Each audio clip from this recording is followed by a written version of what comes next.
All right, welcome to, let me close my door real quick. Sorry about that. That was kind of a crappy intro. My kid's sleeping out in the front room, so I didn't want to wake him up. Anyway, welcome to Tales from the Dragon's Library. This is our sort of interactive um, audiobook and editing podcast where I read for you guys from my novel, work on editing it, listen to your questions, answer them. If you guys notice anything that seems really out of place or really odd, confusing about the story, you guys can chime in. Let me know what seems weird. I can't say I'll take everybody's suggestions or any suggestions. I can't promise that, but two eyes are better than one. So if you guys notice anything, you can definitely kind of give me a little poke and have me take a look at it. We are on chapter 21. This is the, third? Are we in the third or fourth episode? Fourth episode of Tales from the Dragon's Library. So we've been doing this now. This will be our fourth week. Previous episodes are on the YouTube channel, Frags and Beer Network. You can go look at previous episodes if you want to catch up. And also at the end of every session, I share a link to the unedited version of this book that you can read online at a site called Inkit, which if you are a publisher or if you're a writer and you want to get your stuff out there ahead of time, there's a lot of different ways to do it. Inkit runs regular contests that you can enter. That's why I originally put my book up on Inkit. They were running a contest, and I submitted it before it was edited just to get it in time to meet the deadline. So that's one thing. That's one place you can go for them. We're also starting a little early today because I need to mow the lawn tonight. So I want to get this done and then eat dinner and then get out there and get the grass cut. So just so you know, this book, The Last Exodus, if you have not seen previous episodes, it is a political thriller, a dystopian political book. I guess it's not really too much of a thriller, but I can't think of any other category to drop it into. It does have some pretty heavy political elements. I try to deal with both sides of the political extremes. This book was basically developed from listening to a lot of crazy people talk and then trying to figure out what a world would look like if those people were able to do everything they wanted to do, and then how other people would react to that. So this book revolves around a family. The father, John Everman, his wife Amanda, and their kids, along with several of their friends, have decided to leave their small town of Stewart, Illinois. They can no longer, they can't stay there anymore. They can't stand the way America has changed. And several other states have broken away from the United States, formed their own country, and John and his family are trying to get there. They're trying to get to the Republic of Texas in order to find a better life. So we are a few days into their journey now, on foot now. They do not have a vehicle. Well, some of them do, I guess. I should correct that. John and his family were recently liberated. They were captured by federal authorities, and they have got away with a van, and they're headed back to the main group, who is in Missouri, headed south on their way southwest toward Oklahoma. So that's where we're at now. We're going to jump right into chapter 21. Each chapter starts off with an excerpt from John's journal so that you guys can get some insight into John's thinking, and it also builds a little bit of the past, the history of the book, without boring you with too many chapters of the history of what's going on. So, excuse me, getting a little wheezing in the chest. It's weird. All right, so chapter 21. There was a time when equal opportunity and equal justice were the things that most people wanted. There were some who wanted more, better treatment and special opportunity for a few. They even thought they were going to get it during the early years of the presidency. Yeah, that's a clumsy sentence. They thought they were going to get it. They thought it was going to happen. Yeah, that sounds better. They thought it was going to happen during the early years of the presidency. I imagine they were surprised when reality set in and they found out what equal outcome actually looks like. The one thing that could be said for the government's progressive agenda is it created a truly equal citizen class, equally poor, equally oppressed, and equally without without voice about their lives, but equal all the same. Excerpt from the Journal of John Everman. That pulled that idea and that concept from a trend that seems to be, I mean, a lot of people, I think the vast majority of people understand the difference between equality of opportunity and equality of outcome. And most people want opportunity. Most people in the United States believe that working for what you have is the best way to go about it. And people just want a fair shake. They want a level playing field. They want the same opportunities as everybody else. They want the same way to get to their goals, the same even path, all the barriers removed. That's what people want. Most people do not believe that once they get to that finish line that everybody is going to wind up being exactly the same, because not everybody's finish line is at the same place. Not everybody's work ethic is the same. Not everybody's drive and motivation is the same, and some people want more than other people. Some people want more out of their lives. So equality of outcome just doesn't jive at all with humanity. It just wouldn't work. But there are a few people that think that everybody should be the same. Everybody should have the same stuff, the same things, the same outcome, the same type of job, the same pay, the same everything. That's equality of outcome. And unfortunately, the only way to create that is to make us all equally oppressed.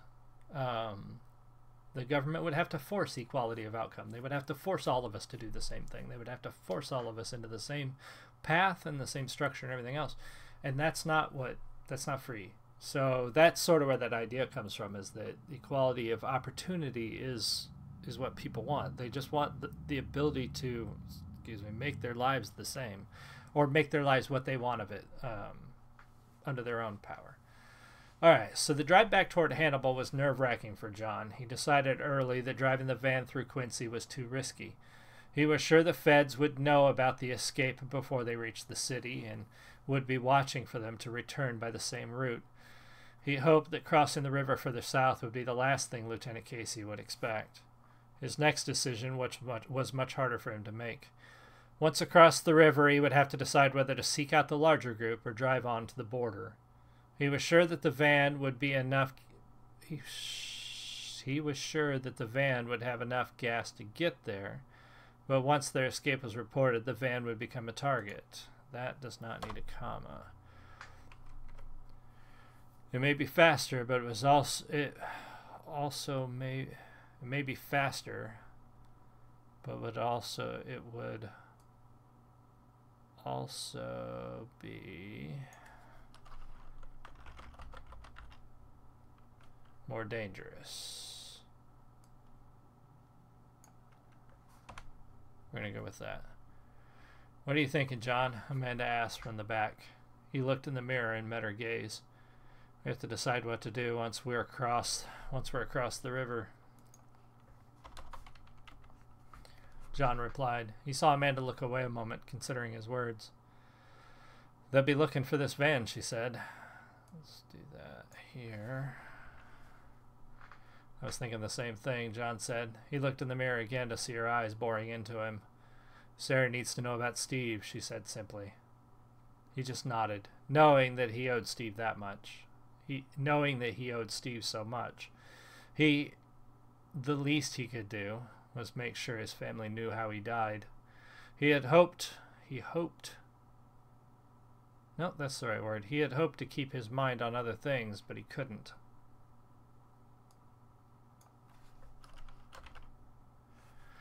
And would not avoid that responsibility. But he couldn't, we want that to be more emphasized. He could not and would not avoid that responsibility. He looked back at the road, trying to imagine what he would say to his best friend's wife. All right, we changed scenes. The two officers walked along the cracked stretch of highway, making their way back to Quincy. Their boots crunched on the gravel shoulder. Their boots crunched on the gravel shoulder.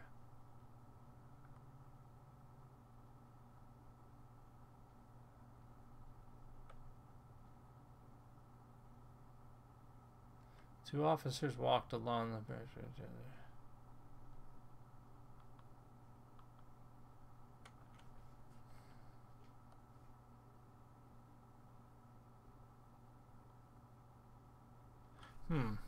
I kind of left that, I cut that sentence off and I didn't put anything after that. Their boots crunched on the gravel shoulder.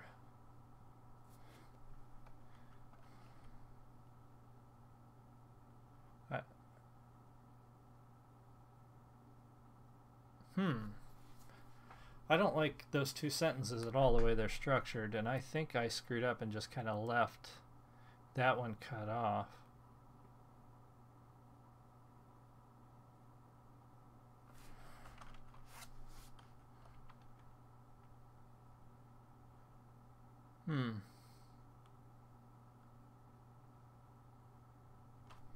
I think I know what I'm gonna do. So their boots crunching was the only sound on the deserted road for a long time.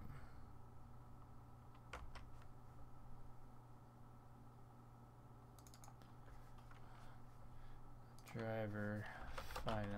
Let's try that. So the two officers walked along the cracked stretch of highway, making their way back to Quincy. Their boots crunching on the gravel shoulder was the only sound on the deserted road for a long time. Can't believe he took you down that easily, the driver finally said to James. John Savior shrugged, touching his swollen lip. I didn't expect him to be so close to the door. He said he needed a drink. I didn't think he'd try to escape. So we're going to cut that down to a contraction as well. Didn't think he'd try to escape. When we get back, it's all going in my report, the driver said. Don't forget the part where you left the keys in the van, James said with a smile. The driver fell silent, and neither spoke for the next few minutes. Finally, the driver asked, You think the government will be around if... Oh. The driver fell silent, and neither spoke for the next few minutes. Finally, the driver asked, You think the government will get around to fixing the phone back there?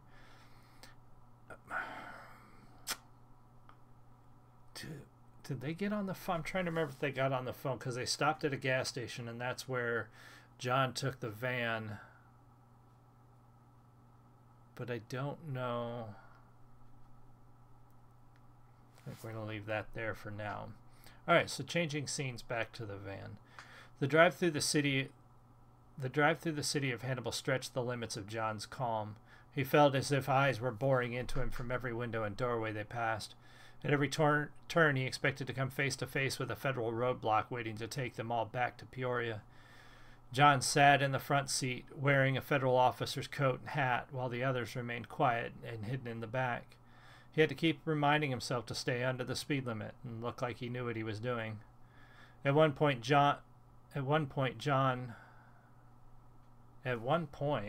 another federal van John saw. There we go. At one point, John saw another federal van coming from several hundred yards up the highway. As casually as he could, he told the others to stay down. He didn't think they could be seen from the outside, but he wasn't going to take the chance. Add a hyphen. No, it's not. That's not that kind of word. Microsoft Word's not all that reliable. Something to remember when you're doing your editing and writing. Its grammar checking is not that great. As casually as he could, he told the others to stay down. He didn't think they could be seen from the outside, but he wasn't going to take the chance. John's heart was beating rapidly as the two vans sped toward each other on the split highway. He guessed that they would pass close to each other where the road was at its narrowest point. When the time came, John saw the other driver turn his head, and then he smiled and gave an offhand salute. John returned the gesture with a smile, but held a sigh of relief until the other driver was out of sight. Both vans passed each other with no more than a buffeting of wind. John didn't quite relax, though. He knew he couldn't until they were out of Hannibal and on the highway headed west. He continued driving as casually as possible, looking for the point where the larger group was supposed to cross the highway he was on. Pull the van off the road and wait. Wait, that sentence doesn't sound right. He continued driving as casually as possible, looking for the point where the larger group was supposed to cross the highway he was on. Yeah, I screwed that up.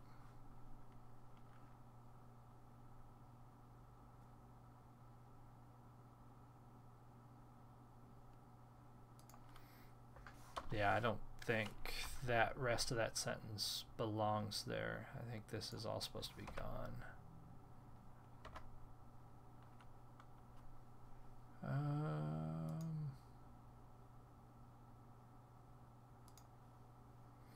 It took them less than an hour to drive to the point where the rest were planning to cross Highway 36. John was worried about the large group crossing the regularly used roadway. The highway was split, and the cleared area on each side was wide. They had planned to cross at night, and John guessed it would be at least another night before the group reached that point. John and the others would have to wait until then with the hidden van. Okay, so that's where I cut that other sentence was supposed to go in here somewhere. Okay, so it took the point where they...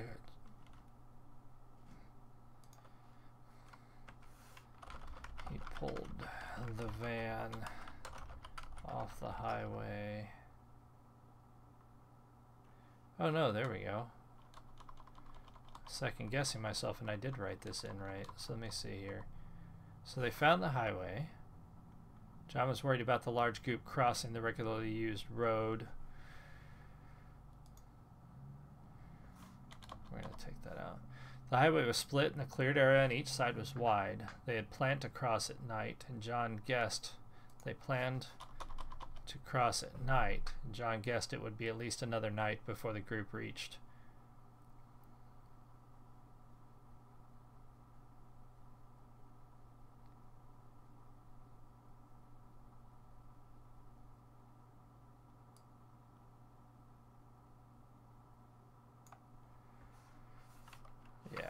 Take that out. He found an old dirt road near where Highway 24 met 36 and pulled the van back into the tree line before turning off.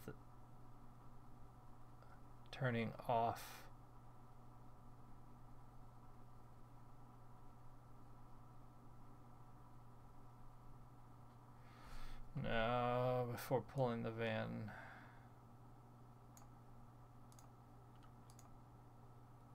Into the tree. Back into the tree line before. I don't like the way I wrote that either. Man, I really botched a couple of these sentences. So he found an old dirt road near where Highway 24 met 36 and pulled the van back into the tree line.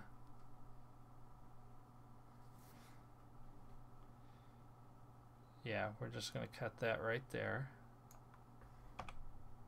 He drove the van into the wood area until the ground became too hazardous and the trees got too close together to go any further.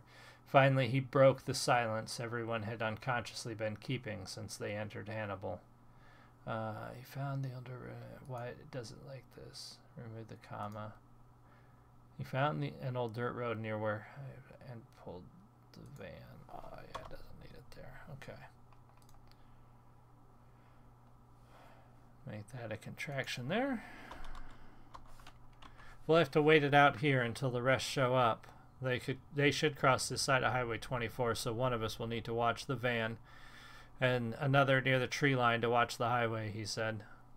I'll go watch the road, Todd said, and climbed out of the van before anyone could protest. John just nodded and turned to Amanda.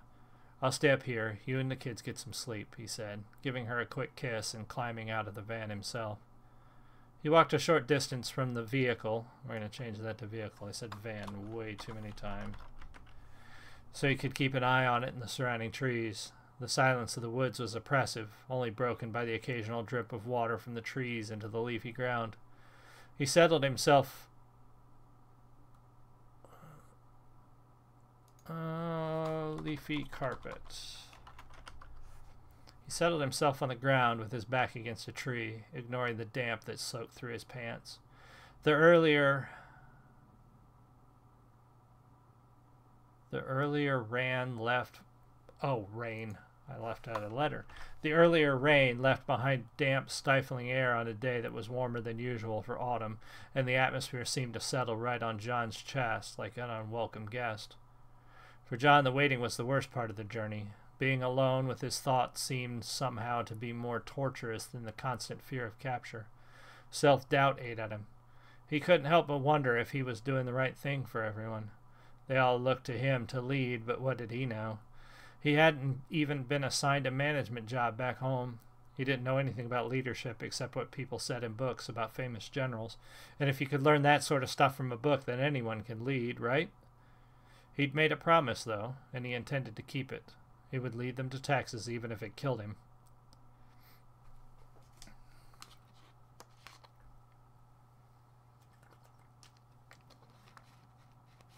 Thirsty business, this reading out loud.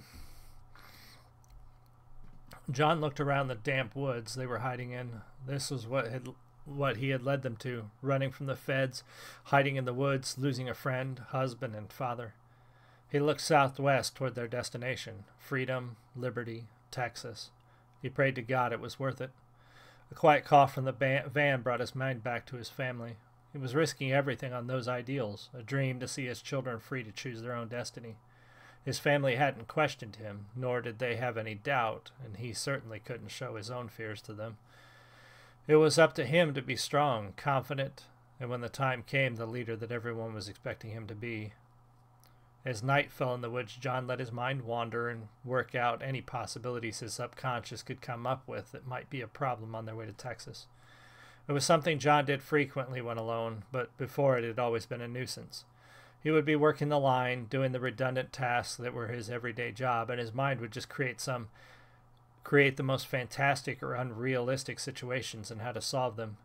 Many times they were situations he hoped would never happen, like what he would do if his wife became terminally ill, or if one of his children got seriously hurt, or if a major fire broke out in the plant.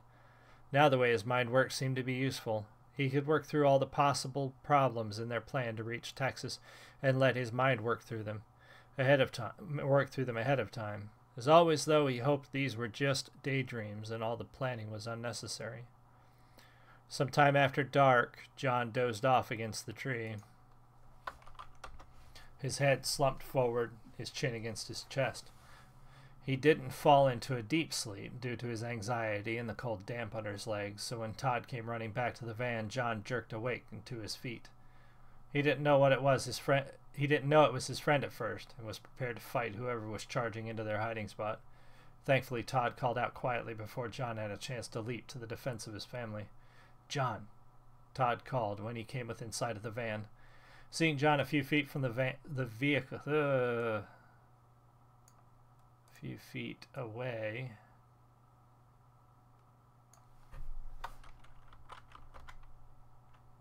Todd changed direction but didn't slow down until he reached his friend. Seeing Todd rush into him, out of breath, John knew something was wrong. Todd stopped, put his hands on his knees and bent forward. We don't need that. Extraneous words. Todd stopped, put his hands on his knees and bent forward, trying to catch his breath. John gripped his shoulder. "What is it, Todd? What's wrong?" "The others," Todd gasped. Unused to running, he was having trouble catching his breath. "I saw them, signaled them to follow, but something is wrong." He drew a deep breath, finally able to stand upright. "They're running like the devil himself is after them." Okay. So they found their friends, and something's not right. So they are rushing away.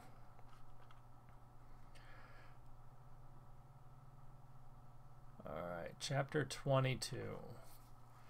Why is it that everyone held to the Constitution until violating it helped them out in some way? That theme existed throughout history, but it became so much more noticeable in the years leading up to the end of the Republic. Give the government more power, give up more freedoms, as long as it is for the greater good. The worst were the ones who didn't mind taking away someone else's rights as long as it helped them personally. It's ironic that those who talked up the collective mentality and denounced individual liberty were just doing it to help themselves in the end. Alright. Excerpt from the Journal of John Everman. So yeah, I mean, you notice that. Happens on both sides of the aisle, happens on both sides of the fence. People are willing to give up somebody else's rights as long as it sounds good or is convenient or takes care of the kids yeah, it's not a good thing. Not a good thing at all. John rushed back the way Todd had come from. He didn't know what to expect or what he would do, but waiting where he wasn't an option. We don't need that comma. It's out of place. When he broke through the trees, he saw the other group running headlong in his direction. He could tell they had been running for a long time and most were beyond their limits. The children were being carried by parents that could barely carry themselves. Fear was all that could push them to such obvious extremes. John anxiously scanned the crowd and thanked God that everyone seemed to be there. He caught Benny's eye. The big man was near the front, helping Sarah along and carrying Steve's son. When they got close, Todd, who had followed, took the boy and led Sarah and the others to the van. Once out of earshot, Benny turned to John. Dogs. The feds got dogs on our trail, John. Not more than an hour behind us. The reclusive men said gruffly. Damn, John said quiet. Yeah, we're going to leave that way. Damn, John said quietly. Without another word, he led Benny to the others in the van, his mind already working on a plan. Any idea how many? John asked as they walked back to the others. Hard to tell, but from the noise they're making. We're going to make that a contraction. Benny doesn't talk that way. Hard to tell, but from the noise they're making, I'd say no more than 6 of the beasts, Benny replied. When they returned, they were already there. Wait a minute. John walked back to the others.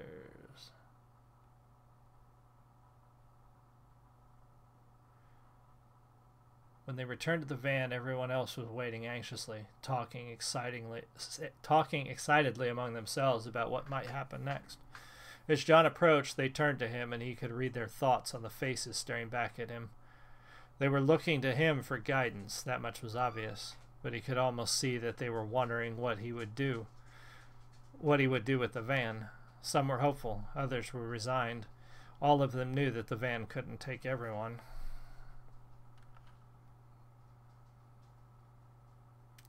I'm going to change this. Vehicle couldn't take everyone. John wasn't the only one that could read the faces of the people present. Benny patted his shoulder and walked ahead when John stopped. The sympathy in that simple touch was surprising. Benny knew what needed to be done and how some would react, and was positioning himself to back John up should things get ugly. Listen, John started, uncomfortable with how they all seemed to stand straighter, and fell silent. We don't have much time. The van has enough gas to get to Texas, but obviously it can't take all of us. They were all looking at him with rapt attention, all except Sarah. She was looking around the crowd, obviously for Steve. John cursed their lack of time, ashamed that he didn't tell her first. He saw Amanda move toward her and take her hand as she leaned in close and spoke softly to her. John looked at the others. He had a job to do, and not much time to do it.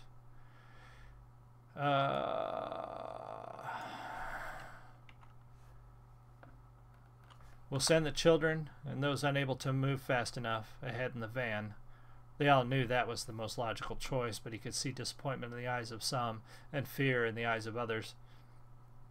Mothers held their children tighter. Some, he knew, were thinking of excuses to get themselves put on that van. He didn't blame them. With the feds so close behind, the trip is becoming more and more dangerous. Benny knows which of you are struggling, so he'll handle assigning adults to the vehicle. You will be responsible for the kids and finding a safe place to wait for us once you reach Texas. Everyone knows where we plan to cross the border, John said.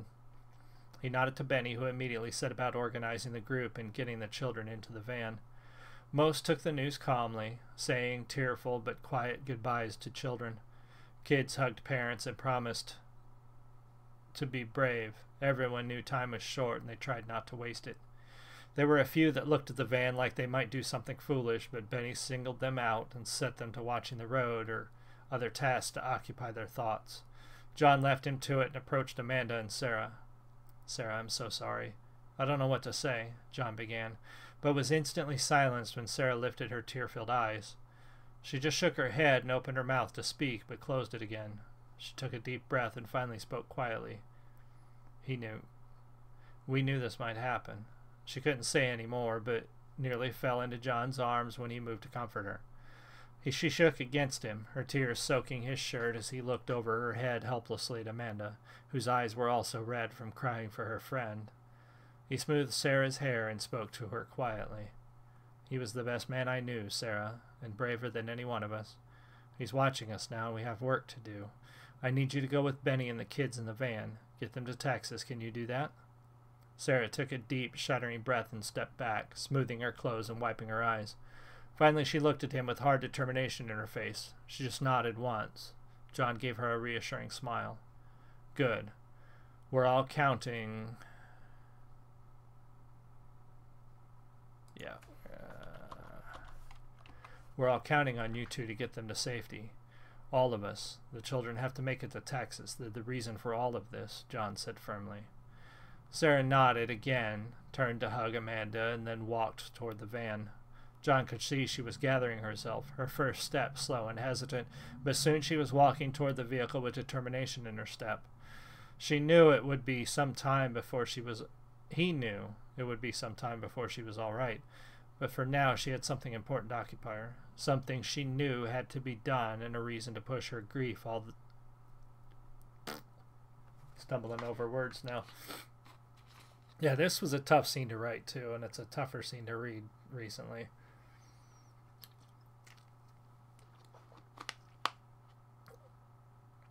He knew it would be some time before she was all right, but for now she had something important to occupy her. Something she knew had to be done, and a reason to push her grief in the back of her mind for now. They're all loaded, John. Contraction.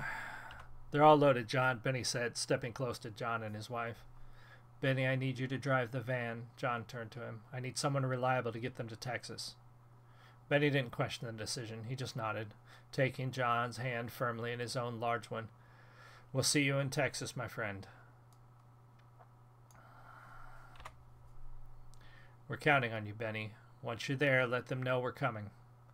John shook we need to clarify, shook Benny's hand, but the large recluse turned it into a hug, patting John on the back hard. There was no more time wasted on their goodbye. Benny let John go and turned back toward the black vehicle, the van that held the future hopes and dreams of everyone standing in that wooded clearing. John and Amanda walked with him, noting the last two children still standing outside the back of the vehicle. Still standing outside the back doors. Let's do that. John knelt in front of his children, his own children, wordlessly pulling both of them into his arms and holding them tightly for a moment, as Amanda looked on, tears coming to her eyes again. He settled back on his heels, looking at them and wiping their own tears away with his hand.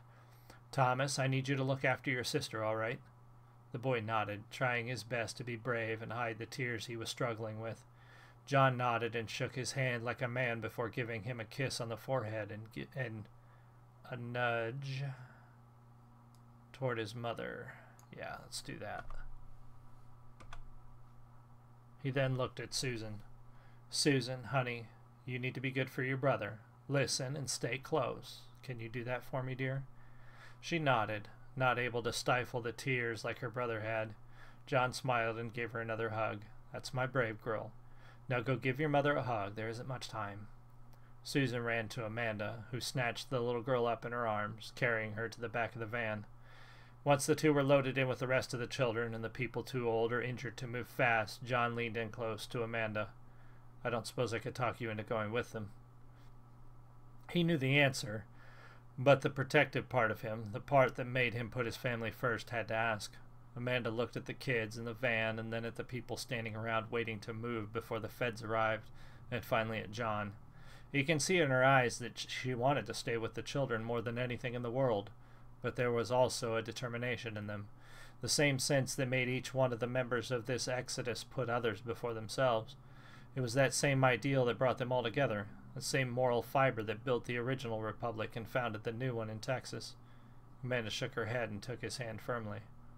Not in this lifetime, John. The kids will be fine with Benny and Sarah. I can run just fine, and they might need me. I can run just fine, and they might need me. Okay, that's what, so I didn't say that right, but yeah. She starts to say John will need her, but then clarifies. He nodded at that and closed the back of the van with a small wave to the kids inside. Pounding on the door, he walked with Amanda out of the way as Benny backed the vehicle out of the clearing and onto the road that would take them to the highway. They all watched the black van pull away, watched their future, their hopes and dreams slide away in the misty morning. Children that hadn't known anything but the world they were trying to leave. Children that hadn't known anything but the world they were trying to leave. Some of the kids had no idea why they had to leave home, why their parents had pulled them out of beds in the middle of the night to run through the countryside. That should be one word. Scared, tired, and hungry. The ones that did know, the ones old enough to understand the words their parents used to describe where they were going, still didn't know exactly what it all meant. They couldn't conceive of a world where they were free to choose their future, or how they would live the rest of their lives. They heard words like liberty, personal responsibility, republic, and democracy, and those were just words without any practical experience for them. These kids were speeding headlong into a world that would be alien to them, but it was the chance at that future that made their parents risk it all. It was why they risked everything so that their children would have a better life than the one their parents had. Everyone prayed that whether or not they made it themselves, the van crossed the border into a new life in Texas with its precious cargo and safe and sound.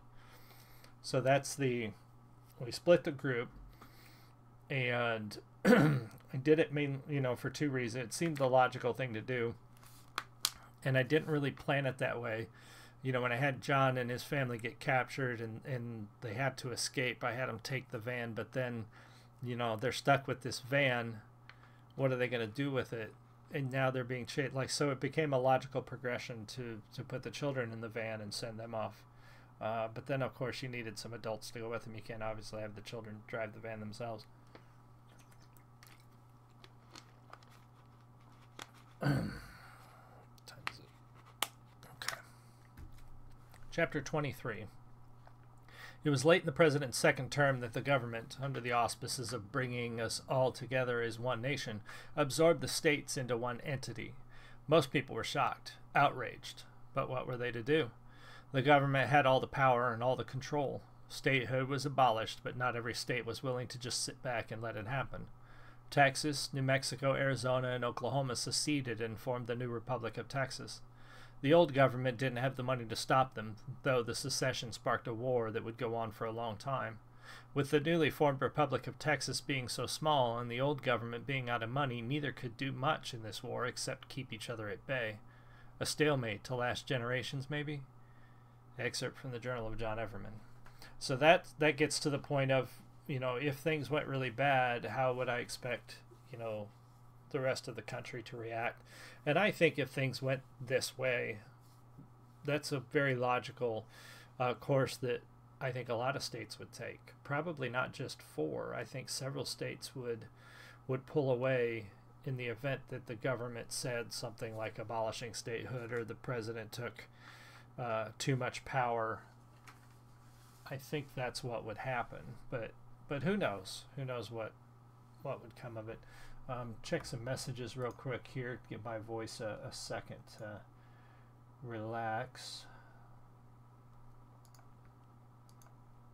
Seeing what you beautiful people are saying on the Twitters and the Facebooks and the all of that good stuff. You guys are sharing some things. I really appreciate that. Thank you so much. Love that. And yeah, okay. I'm going to jump back in here. Lieutenant Casey stood at the hood of a black government issue car in his government issue uniform, looking over an inadequate government issue map of the area that used to be Illinois and Missouri. He had recently sent 2 officers to Peoria to be reprocessed to the nearest re-education camp. A fair punishment for losing the prisoners, he thought, but it only served to heighten his already foul mood. I think we're going to break that up because that is a long sentence. Oops. Fair punishment for losing the prisoners, he thought, but it only served to heighten his already foul mood. He couldn't understand how it was possible for so many citizens to elude him for so long now. His requisition for search dogs had finally been approved from D.C., but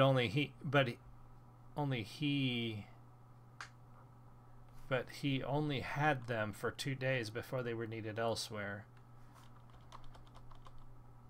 Overall, this assignment was beginning to irritate him. The car was pulled over to the side of the highway west of Quincy, the last place anyone saw the citizens. The fugitives. He starts calling them fugitives. See, I tried to write, and hopefully I managed to do this, but I wanted the chapters, the scenes with Casey, to be written with a different perspective, obviously. Because Casey, while he's not the bad guy, Casey's thoughts need to represent the opposite side of the spectrum from John and his group. So I needed, hopefully I got that across when people read this. Several other cars and vans were pulled over as well, all part of the team assigned to the fugitive hunt. All assigned to the hunt. We don't need to put that in there. We know what hunt they're on. The agents with the dogs had gone ahead, but Casey trusted his instincts more than anything else and was trying to think like the hunted to figure out where they would go next. He didn't understand them or the desire to run in the first place, so he was finding it difficult to put himself in their place, in their shoes. They'll keep the van, Casey said without looking up. He was surrounded by aides, other officers who were tasked with assisting him. He didn't know why he needed so many or any at all, but it was their job assignment and he wasn't one to question it. If his bosses thought he needed so many assistants, then that's what he got. Do you think they'll pick up any others? One of the nameless aides asked. Casey stopped caring what their names were, nor had he asked anything about their personal lives. His assistants were rotated out so frequently it didn't seem to matter anymore. No, I expect the group that stole the van to keep it. They'll probably head further south before crossing the river, maybe even St. Louis. We'll let that office deal with them. The larger group, the ones we're following now, have children and old people. They won't be able to stay ahead of us for long, Casey replied, tracing his finger along the route he suspected the fugitives to take. The idea that one person might sacrifice so much for others was simply beyond Casey. In his world, volunteers got paid, charity was compulsory, and people just didn't give anything away without being told to. That arrangement eliminated the need to rely on some vague concept of human decency. In the lieutenant's mind, there was no chance that those who stole the van could do anything other than keep on driving and never look back. Have the handlers checked in? Casey asked, finally looking up from his map. Yes, sir. They believe they're getting close. We should have the fugitives run to ground within the hour. Good, let's get moving then. We've wasted enough time on this, Casey said, leaving the map for one of his aides to take care of. He pulled open the passenger door of the black SUV and climbed in. He was impatient to get moving. Oh, okay, so it was actually a car, not an SUV. But I wonder if I screwed this up in more places. Do I keep calling it an SUV? We called it a car at first, so let's go with that. He was impatient to get moving and grumbled in irritation at how long it was taking everyone to get in their vehicles. His superiors were breathing down his neck to get everything settled quickly before it sparked similar ideas in other citizens. None of that motivated the rest of his team, however. It wasn't their problem if he was getting pressure from his bosses. He thought about that as the men and women around him finished their cigarettes, conversations, and whatever else they were doing to get in there before getting in their vehicles. Nothing was ever efficient, but it would eventually all get done. He had to keep reminding himself of that. Despite his impatience, it was human nature to take one's time and not overwork. He had a hard time in imagining how people of earlier generations could accomplish so much so fast and why they would want to. The concept of working for someone else's gain, another man's profit, didn't make any sense to him. He couldn't conceive of how a system like that would drive people to work harder than they did in his generation. In the world, people worked for the benefit of their neighbors, their fellow man. As one of the true believers in this new America, Casey didn't understand why that wasn't enough to bring out the best in everyone. Whether he understood it or not, that was just the way of things. That was the way of things, and no one expected it to change anytime soon. Finally, Casey grumbled as the last of the officers climbed into their vehicle and the team was pulling back onto the highway. "What was that, sir?" the driver asked, not looking up from the road. "Nothing. Take 61 south. We'll catch the handlers somewhere along 24, Casey said. "Yes, sir." So yeah, that scene hopefully breaking down sort of Casey's mentality and his own views on the world and his outlook on things. Hopefully it makes that clear what we're dealing with in the case of Casey. For James, the ride back to Peoria was too long and too quiet. He was riding the back of a black sedan driven by a fellow officer. His partner was sitting next to him in the back seat, and he had not spoken a word since they were told of their fate. Not that James cared. He had enough on his mind. So the two officers that captured John's family, one of them, James, helped John escape, and now they're both being sent back to Peoria to be assigned to a re-education camp because they failed. They let the prisoners get away, so that's what Casey's punishment is to him for that. They weren't under arrest in the traditional sense. The back doors weren't even locked. No one expected them to defy orders, but James couldn't get the image of John and his family out of his mind. He wondered if he had what it would take to simply run. Would he be able to leave everything behind like John did? He imagined he could go on the run. One man could easily evade capture, especially if he knew how the feds worked. He could go find his sister and try to get to Texas. I think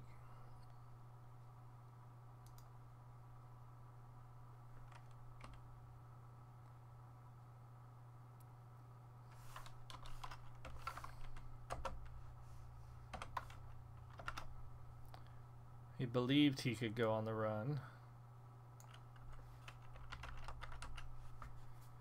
He could go find his sister and try to get to Texas. Those thoughts were in the forefront of his mind when the car stopped outside the federal building in Peoria. The driver needed the proper paperwork before taking the two over to the local re-education and reassignment facility. When the officer went inside, without even looking back at the passengers, James reached out and opened his door. "What are you doing?" his partner asked. James looked back at him, knowing he had little time before the driver returned. He pitied the man, his mind lost to the certainty that he couldn't change his life in any significant way. James pitied everyone that chose to stay, and beheld as slaves to the common good. He realized that he had pitied himself as well, all the years doing the easier thing, falling in line, never questioning. He was done pitying himself, but he couldn't help feeling sorry for others. Many had just given up, given everything over to someone else. No more self-reliance, no more self-determination, no more personal responsibility. It was, I think we're going to take, I said that quite a lot recently. No more self-reliance or self-determination.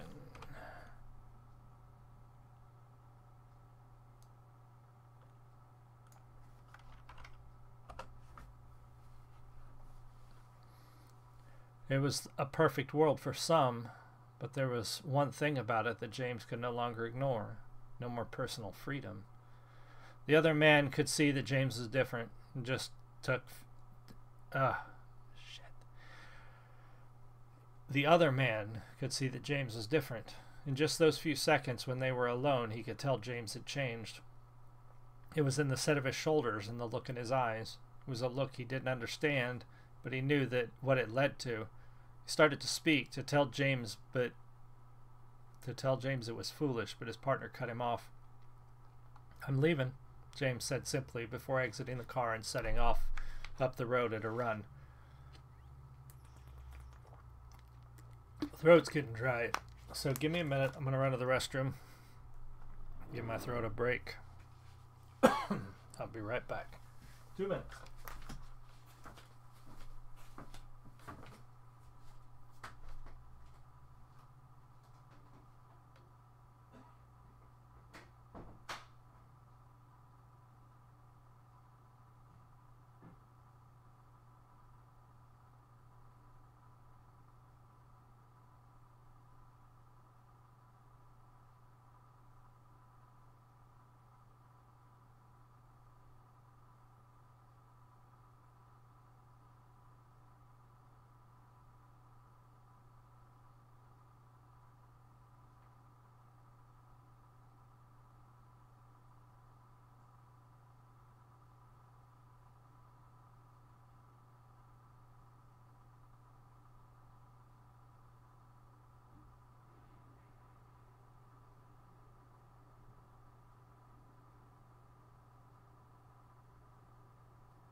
Thank you for your patience. Ugh.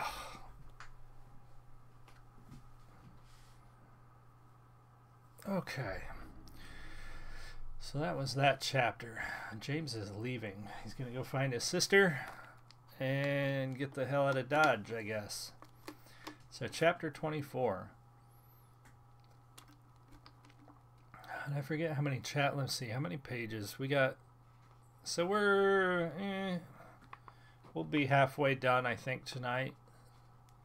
Not too bad, not too bad. Chapter 24. I always hated the election years, all the negative ads on TV and radio, the repetitious articles digging up dirt that didn't matter. All of it was so tasteless, so un-American. I never thought I would miss it. I would miss that until the years... Never thought I would... It doesn't sound right. I never thought I would miss it until the years following the president's declaration of absolute power. After that, I would have welcomed the ugliness of it all, just for the chance to change things. Some say it wouldn't have mattered, that the next president would have been just as bad as the last. We always heard how they just got worse and worse over the last few generations, that we would have only traded one evil for another. I, for one, would rather have taken that chance. At least then I could say I tried. The sound of dogs baying carried through the woods as the van pulled out of sight. When John heard it, he felt that flash of fear that he knew the others had been dealing with all night. His heart seemed to stop, and the hair on the back of his neck stood up. But he forced himself to breathe and calm down before he turned back to the rest. He had to swallow his fear for the sake of the group. When he looked at his friends and neighbors, he saw his own fear reflected in their eyes. This time he didn't dwell on the fact that they were looking at him for guidance. He just started on the idea that had already been forming in his mind. Taking a quick, rough count, John started separating people into small groups. He was careful to keep family units together. Once he had a small group separated out, he pointed them off in a direction, relatively south and west. He instructed them to move fast until they could no longer hear the dogs, then turn toward Mark Twain Lake. That way, excuse me, and then turn toward Mark Twain Lake that lay in their path.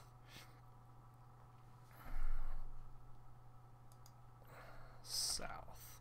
So the part of Missouri they're in, they're north of what's called Mark Twain Lake, which is a very long lake in the middle of Missouri. And if you were to walk, I did a lot of this in Google Maps, and this is one thing I recommend, especially with how advanced with the satellite imagery and everything that you can get. If you're going to write a story that involves traveling to places you've never been. Some of these areas I've been because I live in central United States. I live in central Illinois, and I've driven back and forth between here and Missouri and Kansas several times. So I'm familiar with a lot of it. But if you're not, I highly recommend... What's this? Oh, Verizon. No, I don't want your rewards. I highly recommend using Google Maps. That way you can look and see what kind of landscape you're going to be looking at, what kind of buildings, especially if you're moving through cities you've never been to or you're not really familiar with. You get street names and all kinds. Google Maps is a great resource for doing this kind of thing. And so that's how I knew that they were coming close to a lake that they were going to have to go around. You can't cross it. And their path was going to take them right to it, and it's a long way around. So they were going to have to do some creative navigating. And I was going to have to do some creative navigating is what that meant. It was one of the landmarks everyone had been told about. One of the places they would meet if they had to split up or became lost. The lake and its offshoot waterways would be nearly impossible to miss on their way south. It was his hope that splitting up would throw the dogs off enough to get away. Then he moved off to the next and repeated the process, sending each group in a different direction. Moved on to the next group and repeated the process, sending each in a slightly different direction until it was only he and his wife, Todd, and two others making up the sixth group. It had only taken a few minutes, but it felt like hours until, with the baying of the hounds from the north. Again, he had tried to get Amanda to go with another group, but she wouldn't hear of it. He couldn't force her, so he would just have to live with the danger his plan put them in. John crouched down to wait after the last of the smaller groups disappeared into the trees. The hounds in the distance made it hard to be patient, but he knew he would have to time it just right if they were going to get away and protect the rest. He looked at the few he kept with him, all men without wives or children, men he believed would be able to keep up and not let fear get the better of them. Then there was Amanda. John could see she was scared, but her jaw was set and she was looking at him, ready to move and determined to remain strong. "What's the plan, John?" Despite Amanda's obvious fear, her voice was even and firm. "We wait until they're close." Make that a contraction. So John's got a very dangerous plan. "We wait until they're close and let them see us before we run. Hopefully they'll think we're the stragglers following the rest."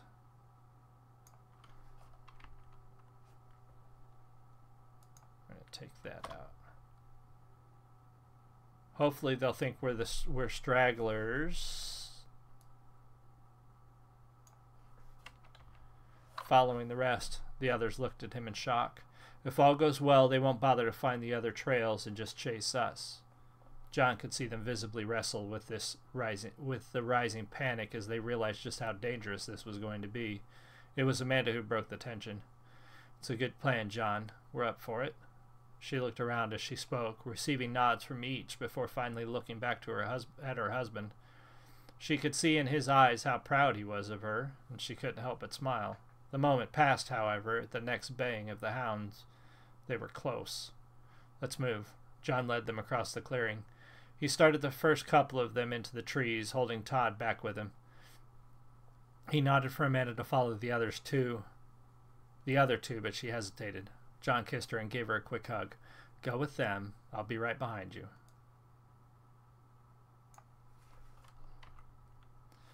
"I want them to just catch sight of us before we run." She nodded and kissed him again. Unable to trust her voice, Amanda didn't say a word. She just turned and jogged to catch up with the first two of their group. She looked back once when she caught up, and John saw a different fear in her eyes. She believed she might be looking at him for the last time. John finally turned away when they were far enough into the trees he could no longer see them. John and Todd were both on the edge of the clearing, furthest from where the dogs and their handlers would appear. They both crouched in the ferns, with John clutching at Todd's shirt at the shoulder. When he realized what he was doing, John let go with a quiet apology. They were both tense, ready to bolt the moment the feds caught sight of them. "Don't worry about it, John," Todd said, giving his friend a sympathetic smile. The two didn't have long to wait, though. The anticipation made it seem like hours. There was one more round of excited barking before the first of the leashed hounds entered the clearing, followed by its handler. John waited for the Fed to look up, and when the officer's eyes met his and flashed in triumphant recognition, John cuffed Todd on the shoulder, and the two sprang away into the trees and underbrush. The officer gave a shout, and the chase was on. All right, changing scenes again here. Sarah sat in the passenger seat of the van, staring out the window in silence. She watched without really seeing as the faded white lane markers flashed by on the cracked pavement. She and Steve had both known it would be dangerous to run, but neither of them had imagined anyone would die. As the reality of how wrong they had been settled in, she couldn't even cry. She imagined she was still in shock, but wondered if a person in shock would be rational enough to realize it. Maybe she wasn't crying because she had too much to worry about now. She had to think about the kids that she and Benny were now responsible for. We can take that out. That out. Whose future depended on her and how she handled the road ahead. She knew that's why John had put her in the van. She was mad at him, but she knew she shouldn't be. She and Steve had made their own choice to go, and John was doing the best he could to look out for everyone. She just couldn't help feeling like he was responsible for Steve's death. John had known exactly what she needed, though. He knew exactly how to keep her going after the loss of her husband. He didn't do it to escape his own guilt. Of that she was sure. He did it for her, and that too made her mad. She knew she had to look at the road ahead, forcing herself to physically do just that. Looking out over the hood of the black van, watching the pavement rush toward them, she could almost imagine that they were rushing to a better place, taking the children to a promised land down a river of black asphalt. There would be plenty of time to mourn once they reached Texas, but she had to focus on the here and now. She rubbed her face and took a deep breath, steeling herself for the trials they were sure to face in the days ahead. "He was a good man," Benny said simply. The recluse surprised Sarah. He rarely spoke and hadn't said a word since they left the others. "Thank you," she said softly. Benny just nodded, keeping his eyes on the road. Sarah turned to look back at the frightened children in the back. Some were crying softly, already missing their parents. Some were just too young to understand why they were separated and looked around like they expected Mom and Dad to crawl into the van at any moment. She looked at her own child and forced herself to smile. Looking at each of them again, she said in as cheerful a voice as she could muster, "So who wants to hear a story?" As John and Todd crashed through the brush, they realized Amanda and the others had gotten further ahead than expected while the two waited to catch the attention of the feds. With the feds and their hounds hot on the trail, their best chance was to just run and try to lose the agents before meeting up with the others further south. They did their best to run through or around brush and undergrowth, trying to make themselves harder to see in the woods. No matter how well they did it, sticking to cover, however, they couldn't lose the dogs without doing something clever, or a miracle. "How long do we keep this up?" Todd managed to ask between panting breaths. "As long as we have to," John said. "We'll split up soon." Todd nodded and the two ran on.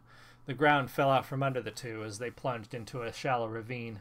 John managed to keep his feet, but Todd stumbled and rolled to the bottom, splashing into a narrow stream. John helped him out of the water. "Can you run?" John asked. When Todd nodded, John turned him toward the south, looking down the ravine. "Go then. I'll lead them away." Todd hesitated.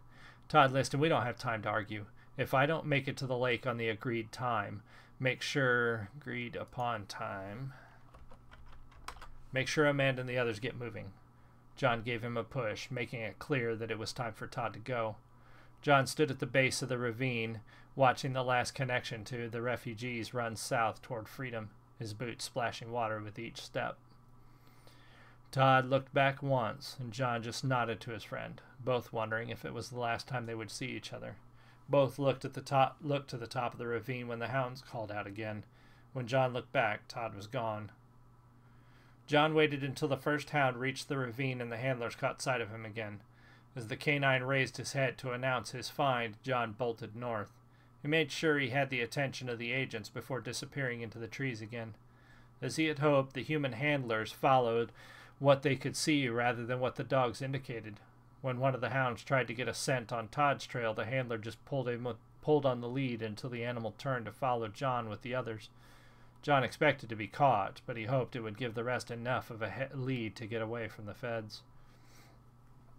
Alright, so we've split the group now several times. We've got people running south and north. We got a van headed southwest. Our large group is formed. It has really been broken up into much smaller ones now to try to get everybody out safely. So, oh, good Lord. Oh, sorry, get a stretch. Okay. Amanda and the others ran hard for a couple of miles before turning south toward the lake. The sounds of pursuit had faded long before, and they felt safe enough to head for the meeting place. She prayed everyone else stuck to the plan. It was simple enough, but required courage. Meet at the lake, unless you are followed. If you can't shake the feds, whatever you do, don't lead them to everyone. Don't lead them to everyone else. Wait until dawn tomorrow, and then keep going. Don't wait for anyone, John had said. While they were running, he was leading the agents on a chase with Todd to give them all time to get away. She knew he wouldn't even think about going to the lake until he lost the feds. She wondered if she had the courage to leave at dawn if John didn't make it in time. She just kept picturing her children. She knew if she thought of them, she would be able to do what was necessary. They began to slow a little, conserving their strength in case they needed to run again. After a short distance through the trees, they could hear the sounds of water moving over rocks. The bubbling, splashing sound reminded Amanda of her children playing in the bathtub back home. We'll stop here for a minute, get some water and our bearings, one of the men said as they stopped at the edge of the ravine. Amanda just nodded, not trusting herself to speak, with the memory of her kids still fresh in her mind. It was one of the countless streams that cut through that part of the country, headed to or from one of the many rivers. They knew that drinking standing water was a bad idea, but water that was moving over rocks might be safe to drink if it was far enough away from anything man-made. They descended the ravine carefully, knowing that a twisted ankle or broken leg might mean the end of their journey. One of the men with Amanda got down on his knees at the water's edge and dipped his hand in, cupping some of the cold water, and brought it to his nose, and then tasted it. Seems fine. We should probably use one of the tablets anyway, he said, reaching back for his empty canteen. Amanda handed him one of the few water purification tablets their group had been given. Benny had kept one box of the tablets stored away with his other survival contraband. Not many for such a large group. John didn't think they would be relying much on natural water sources, so they thought nothing of it. He had distributed the tablets among the group, trying to make sure if he had to split anyone up, they would always have someone with them that had one. While they waited, Amanda stood near the stream, looking north. John was somewhere in that direction, doing his best to protect them all. She forced herself to think of something else before she started dwelling on the grim possibilities. She tried to picture their future home in Texas, where the kids might go to school and John working at a job he actually felt proud of. The images were so clear, so much so that she imagined she could see John running toward her in the stream. It took her a moment to realize it wasn't her imagination, but her hopes were dashed the moment they started to rise. It wasn't John, but Todd running toward them. There was a slight limp to his step, and he was holding his arm close to his body. He was hurt. When Todd saw them, it seemed to lift his spirits, and he picked up the pace a bit. Amanda and the others rushed to meet him, all else momentarily forgotten upon seeing their friend. She got to him first and took his good arm firmly to help support his weight. He was out of breath, and she could feel the heat rolling off of him. He was wet from sweat and the water he had been running through. Her concern for Todd warred with her fear for John. "Where's John?" she asked, trying to keep the fear out of her voice. "Back there, leading them away," Todd said, trying to catch his breath. Amanda made sure the others had Todd before she stepped away and started walking back the way he'd come. "Amanda, you can't go after him," Todd said, turning and reaching for her. "I have to find him, Todd. I can't let him do this on his own." She stopped, knowing that Todd was right. "The kids, Amanda. He said you had to keep going no matter what. He told me to make sure you kept going," Todd said, pleading with her to see what she already knew. "Damn you, John," she said, too softly for the others to hear, and with no real conviction. She turned back and helped the others get Todd to where they left the water in their packs. They split up Todd's gear to lighten his load and started south along the bottom of the ravine toward the meeting place. So that's where, that would be a tough decision to make. I thought when I was writing that scene, and a lot of the scenes I write with John and Amanda, I always think about my family and my wife and could I do these things? And I modeled a lot of Amanda off of what I see in my own wife. Like I think, the strength that she has, the conviction that my wife has, and I think that she could very much live up to what I wrote, or I more wonder if what I wrote could live up to her. But a lot of that, I think that struggle would be there. I don't think any logical person would be able to just do that without question. But it's still, you still have to wonder. I always thought about that when I'd write these scenes. Is this something I'd be capable of? Is this something I think somebody else would be capable of? And I always wonder, could somebody leave their loved one behind, knowing it's the right thing to do? But I think so. Yeah, I think that there are strong people out there that are capable of doing that. So it was just a weird scene to write. It was hard for me to write that. Not so much hard, but I really had to make sure that I understood, could somebody do that? You know what I mean? Because initially you think, no, I couldn't leave my wife behind, I couldn't leave my husband behind. But then you have your kids, and that's sort of another reason that I split the kids away from the parents is, you know, if the kids were with this group, they would probably be caught, but B, you know, like there wouldn't be that drive. Now there's a larger drive for the parents, for the adults to get to Texas now, because that's where the kids are going. All right, so chapter 25. If any decent outcome can be attributed to the changes we've seen over the last 20 years, it would be the decline in drug and alcohol use. At first, people were surprised. Drug legalization advocates thought the progressive government would lift the prohibitions on drugs, and they did early in the president's second term. They also legalized prostitution on the same bill, the Redefining of Family Morals Act. What supporters didn't realize, and the government didn't bother to share, was that it would all be pointless. With no real cash in circulation over the last few years, the dealers and cartels saw no profit in American addicts anymore. With alcohol now rationed and classified as a luxury item, people began to find other ways to get a drink. But no one was drinking as much as they had before, except maybe those who lived in secluded areas where bootlegging was still a tradition. I guess it goes to show nothing ever turns out like you expect when you're counting on the government to do it for you. And that's sort of...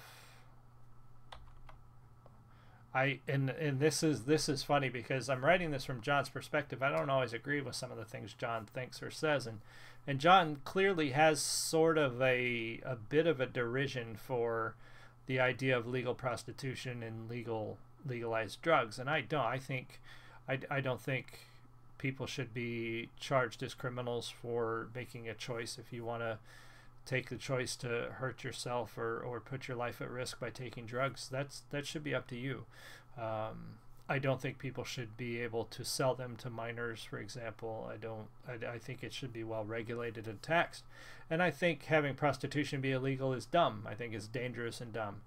But John clearly doesn't necessarily fall on that line. So I had to write this with a sense of a little bit of derision about the idea, but also show that what I think would happen in the event that we did go to, and there are people out there that actually think this is a good idea. You want to go to a cashless or a socialist society where everybody's what you get is based on what you contribute to society. If there's no money, I mean, that's the only reason we have a drug problem in this country, is because the cartels who manufacture, that grow and manufacture and distribute the drugs, are making super buttloads of money off of us. And if there's no money, they're going to stop bringing the drugs here. Now, of course, that's not entirely 100% true. I'm certain that people would find other things to trade. People in power, you know, if this world did come to be the way it is, people in power would still have access to drugs, because there would always be an elite that would have the power and all the money and all the luxury items. But the average person who now can just, you know, go spend some cash on, you know, narcotics or prescription drugs or whatever it is they want to get a hold of, they wouldn't be able to do that in a society like this. And so a lot of that would dry up naturally. So would prostitution. You would still have sex workers for the elite, and some people would trade sex for favors, but it would always be to people in power. And it wouldn't be quite the same as people think it would be now, and it would become it would still be very dangerous. It would not be a good thing. So I think that's how it would go. But it was interesting writing that, because I had to sort of step outside my own beliefs for a couple of John's journal entries, because of the character I was writing. So it was kind of cool. Lieutenant Casey was looking over the area where the fugitives were believed to have been all together last. To have all been together last. Oh, what are you doing, Microsoft Word? All been together last. He could tell they still had the van, and there was a radio call out to find it, but he didn't have much hope for that. The group's plan to split up had been well thought out. Whether the fugitives had known it or not, Casey didn't have enough men to split up and follow them all. He was gaining more respect for these people, he had to admit. Where once he believed them to be nothing more than disgruntled citizens acting out, he'd come to realize they had planned this well, and they were dedicated to their cause. All of that, along with a lack of support from his superiors, was going to make his job more difficult. Sure. Okay. I need to text.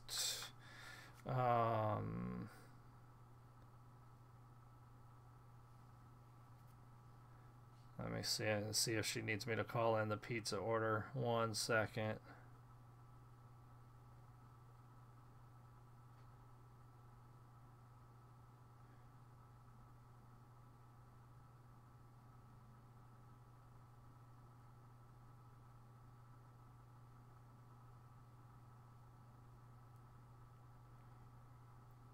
All right. Blah, blah, blah, blah. Where were we? Whether the fugitives are known, Casey didn't have enough men to split up. Where once he believed them to be... All of that, along with lack of support from his superiors, was going to make his job more difficult. Besides the tracks in the mud, there was little evidence the fugitives had been in the area. Most people didn't think twice about throwing garbage on the ground for the National Waste Management to take care of, but there wasn't even a scrap of paper on the ground. There wasn't even a scrap of paper on their trail from Stewart. No food wrappers, empty cans, or litter of any kind. Casey found it hard to believe that anyone would be so mindful, figuring they must have been coached to not coached.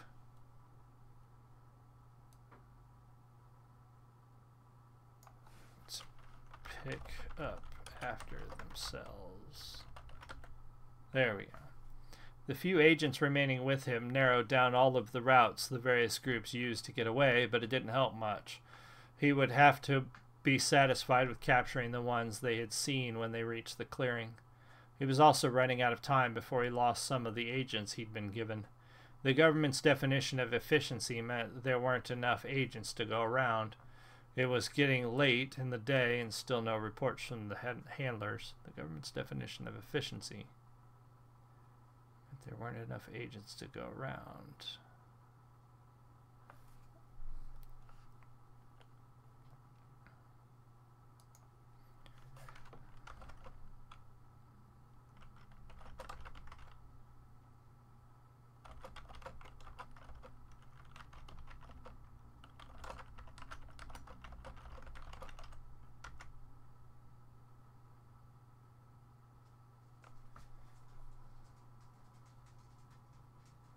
Yeah, I think the government's definition of efficiency, use only as many people as needed to do the job, meant there weren't enough agents to go around.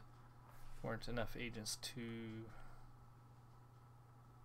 was getting late in the day and still no reports from the handlers. When Casey stood from inspecting the van's tracks, he noticed several officers climbing into vehicles, some already driving away.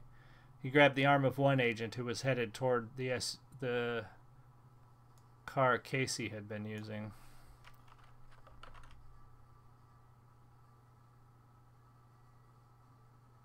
Oh, like, what is that noise?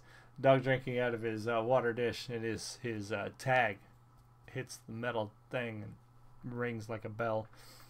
All right. What's going on, Agent? He asked. I didn't give the order to pack up. Hours, sir. Most are capped out. Peoria might send relief, the agent replied. Casey let go of the man's arm, sighing in frustration. Time had passed quicker than he realized. He'd been so worried about getting word the handlers were being recalled. He'd completely forgotten. He completely forgot about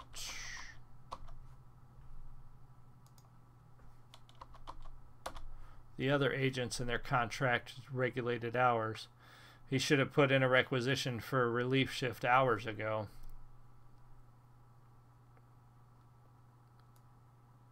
Contract-regulated time. Leave the truck, Casey said angrily. Leave the car. Yeah, that's where I kept calling it. Ah, crap. So it looks like I need to go back. Hold on. You know what I'm going to do? Let me highlight this so I don't lose my place. I need to go back because I did screw up. I called it a car once. Or should I just keep paying attention and fixing it? Yeah, we're just going to keep paying attention. I don't know how far I did this. That's the problem. Crap. Let's go back. We need to go back and fix it. That's the problem too. Sometimes writing in chunks, you might write a scene today and then you might not get back to that scene for a while, and trying to remember some of the little details.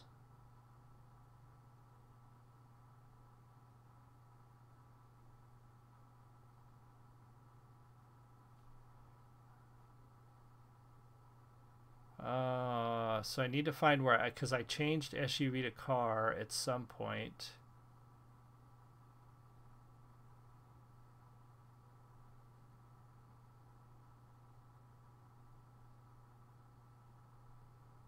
Caught the army who, there it is.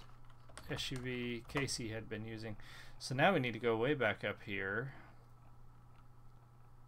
And where we talk, okay, so this is with Amanda and the kids. Okay, John waited till the...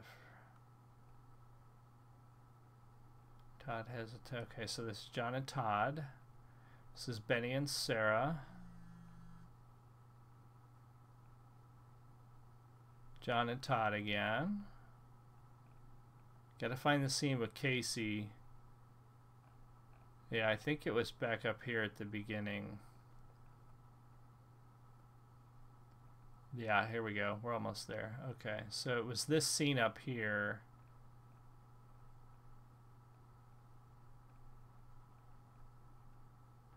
Okay, hood of a black government issue SUV.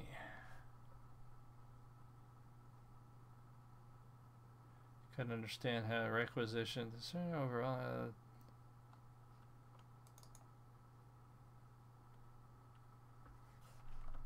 SUV was pulled over. Several other cars and vans were pulled over as well, all part of the team assigned to the hunt.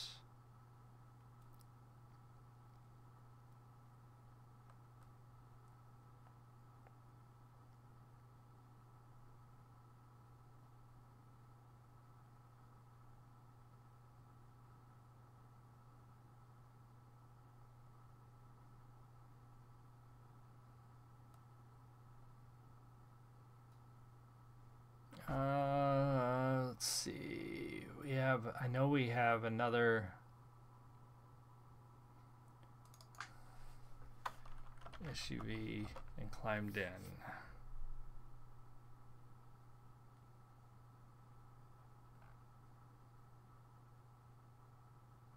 Okay, I think we got all the places where I messed that up. Hopefully.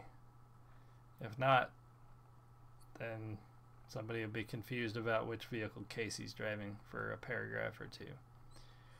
Alright, let's find where we left off. There we are. Okay.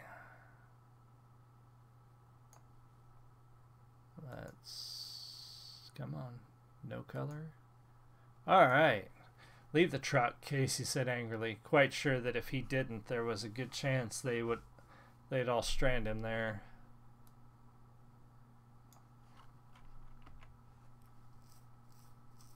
The agent shrugged and headed for another vehicle, leaving the black SUV for Casey. The lieutenant walked over and leaned on the door of the vehicle in case anyone else thought of taking it. Lieutenant, there's a message from headquarters. K-9 units are to be recalled for allocation elsewhere. Casey turned to see his aide reading from a piece of paper, obviously someone's hastily written message. What could possibly be more important? Casey asked, wondering why the message had come 2 hours before it was expected. I'm not sure, sir, but I did catch a report about a national official's child missing, the aide answered. Of course, Casey thought. No one really knows about the fugitives he was hunting, but a politician's child missing would be national news, embarrassing for the government. He imagined if he'd have all the dogs and agents he could ask for if someone leaked the story of these fugitives to the media. Fine, fine. Radio the handlers, bring everyone in, Casey ordered in frustration. Sir? The aide was looking at him like he wanted to ask a question he was sure to get yelled at for. Yes, after that you're dismissed. I wouldn't want you to violate your contract with overtime, Casey said.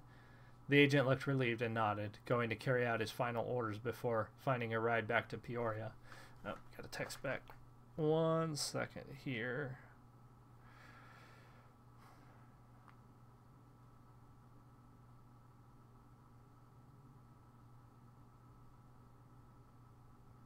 We got about a half hour, and then dinner will be here.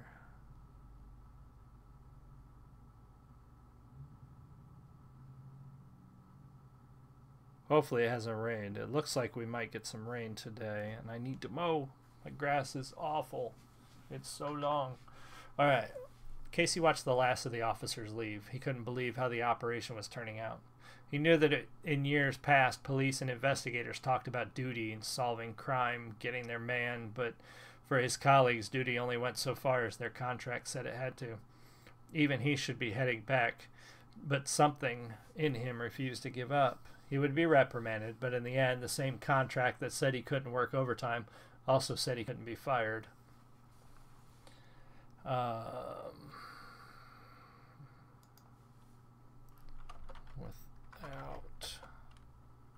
good reason. Looking around the empty clearing, every fiber of Casey's body wanted nothing more than to lash out at someone. Every officer involved in this investigation would be off until the next week. 3 days until he had help tracking the fugitives again. 3 days for them to get further away, closer to Texas. Most of the department had already written off ever catching the fugitives, knowing that one trail would be nearly impossible to pick up after the weekend. Casey knew it too, but at least he had a chance to stop some of them.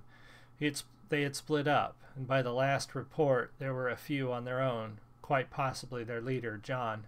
If he could catch John and somehow let all the others know, he might be able to stop them from leaving the country.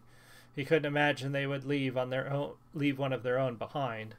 He had a hard time imagining these people would be that desperate. So that's Casey's mentality versus the fugitives' mentality. He doesn't understand them, and that's part of what I wanted to show. Casey's side of things versus John's side of things. And John doesn't understand Casey. John doesn't understand how somebody can throw themselves into this sort of life. And that, to me, is both sides of almost every sort of political discussion, debate, or disagreement. Is a lot of times it's not necessarily what am I looking for? It's a lot of times is they just don't understand each other. A lot of us are trying to get to the same place. A lot of us want the same thing. We just don't have the same way of getting there. We don't have the same path or method of getting to that finish line, and we don't always understand each other. We don't talk to each other, and we don't get to know why does somebody believe what they believe and not what I believe.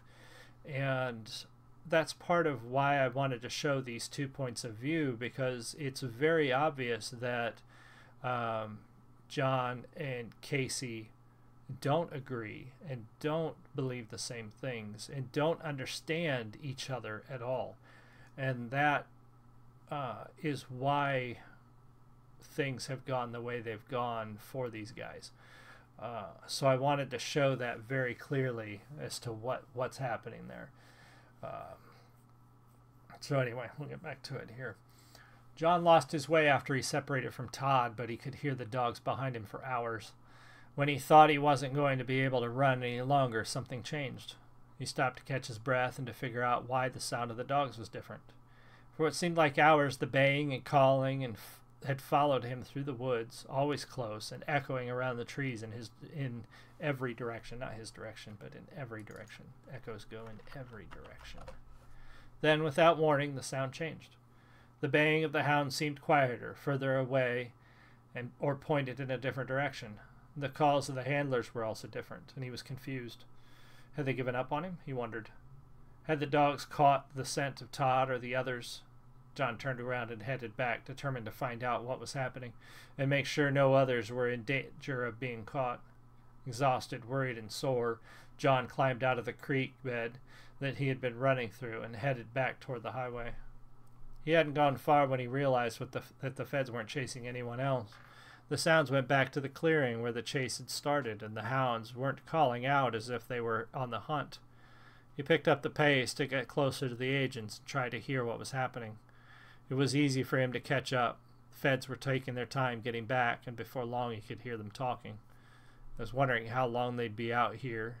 The ride back to Peoria is going to push me into overtime, one of them said, as if sitting in a car an extra couple of hours was going to be the hardest work of his life. John shook his head, all too familiar with that attitude from the mill. Good for you. Some of us have to go look into this missing politician's daughter, the second officer said. I'd file a complaint against my contract if I thought it would do any good. Can't go stepping on toes in Washington, Smith. You'd just wind up on the border getting shot at by Texans, the first said. It reminded John of the few times he'd asked to work over at the mill, knowing few times he'd asked to be words. All right, give me a second. I'll get some water and we're going to try this again. It reminded John of the few times he'd been asked to work overtime at the mill, knowing he could have filed a complaint, but he never did.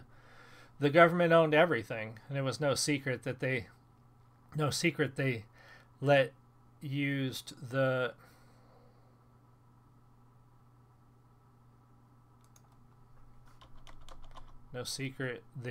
contracts to give people the illusion that they still had rights and protections, but that illusion was dispelled the moment the government needed workers to violate their agreement. A worker could file a complaint, but if they were lucky, that's as far as it would go when the government was involved. Complain enough, and the worker would find himself relocated in a worse job or at a re-education camp to become a more patriotic citizen. John stopped following the agents before they reached the clearing. He'd heard all they needed to hear and decided it was time to catch up to the others and share the news. All of the feds were being recalled, either due to overtime concerns or because of a missing child.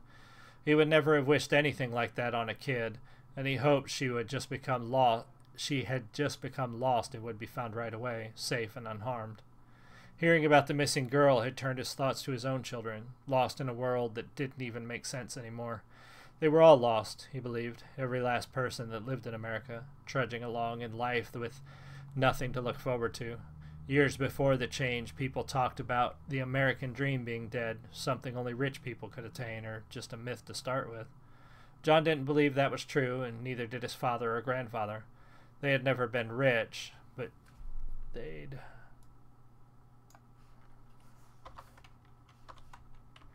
never been rich, but John's father had a better life than his own father had, and John's childhood had been better than his father's. Apparently that wasn't enough for everyone, or even for most. Now the American dream was truly dead, like some self-fulfilling prophecy. Enough people believed it for long enough, and it had finally become true. And it finally became true. Equal opportunity wasn't enough. A level playing field wasn't enough. In the end, people wanted it handed to them on a silver platter. Like everything else, though, the things given are never worth as much as those earned, and in the end everyone did wind up the same. John wasn't sure if it was all those people wanted, but it's what they got. John picked up the pace, unaware that one agent was still tracking him.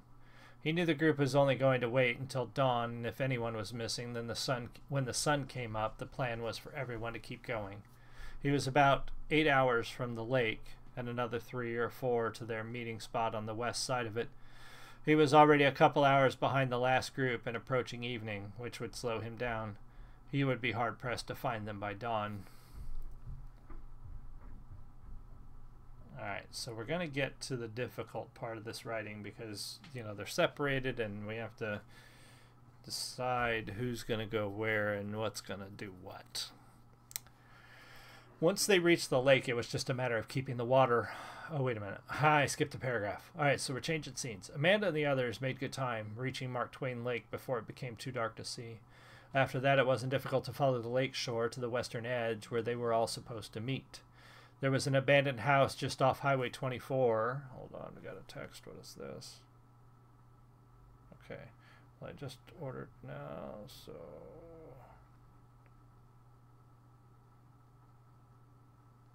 No worries. Men and the others made good time on the western shore. There was an abandoned house just off Highway 24 that Benny had told them about.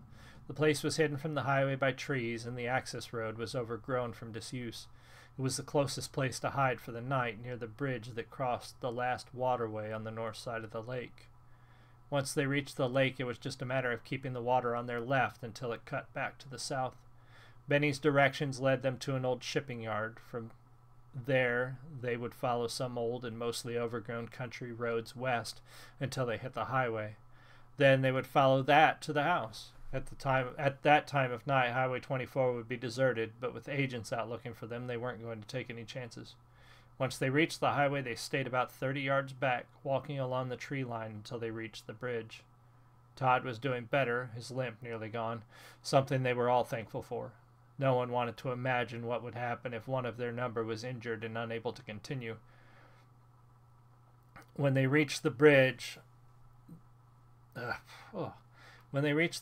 had to get close to the highway since it was the only way across for miles.